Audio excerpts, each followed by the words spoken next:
I want to say that my own personal experience has also been like that as well for many years. When I was not aware of menstrual cycle awareness, I was not aware of the menstrual cycle as a reflection of the creative cycle.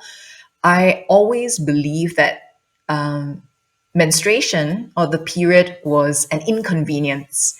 And at times, for a long time, I envied the male body because I wanted to not have that time of the month where I would experience a lot of inconvenience, discomfort, pain. And fortunately, I've had most of the time quite a regular cycle.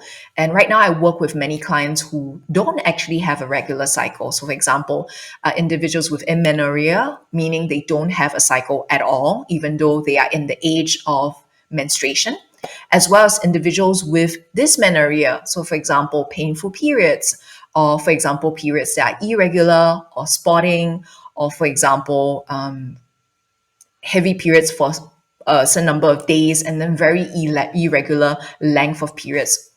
So I want to say that firstly, the female body, and not just the female body, apologies for my use of pronouns and as well as gender, know that nothing today is personal. And if you don't associate with she or her and you choose to use other pronouns, please bear with me as I am still learning how to update my language to reflect individuals who don't identify with being women. So the first thing I want to say is that the menstrual cycle is a reflection of something much greater than yourself. And aside from the period itself, which is where most of us and most of society draws our awareness to, there's a much bigger cycle or spiral in play. So if we look at the seasons, and if you've ever been in a place with more than one season, for example, 4 seasons, there is spring, summer, autumn, and winter, just as within the times of the day, we have sunrise, we have midday, we have sunset, we have midnight, as well as the moon cycles. And you can see the beautiful tapestry I have behind me. We have the new moon, which is not featured here, it's closer to the top. Then we have the waxing moon as it grows towards fullness. We have the full moon in all of its luminosity and brilliance. And then once again, we have the waning moon as it moves towards the new moon. So many things around us and nature itself is mostly cyclical. And a lot of the experiences we have is actually cyclical as well.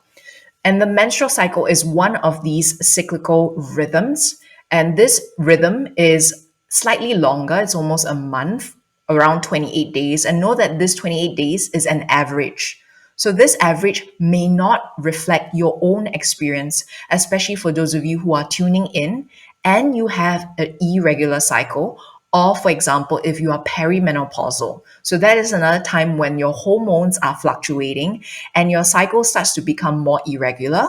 Or if you are breastfeeding, you just gave birth, so your cycle will also not, for example, fit within what is considered to be a regular cycle. So firstly, know that your cycle is unique and that your cycle is a reflection that you are part of something greater and you are connected to the source of everything that is around you.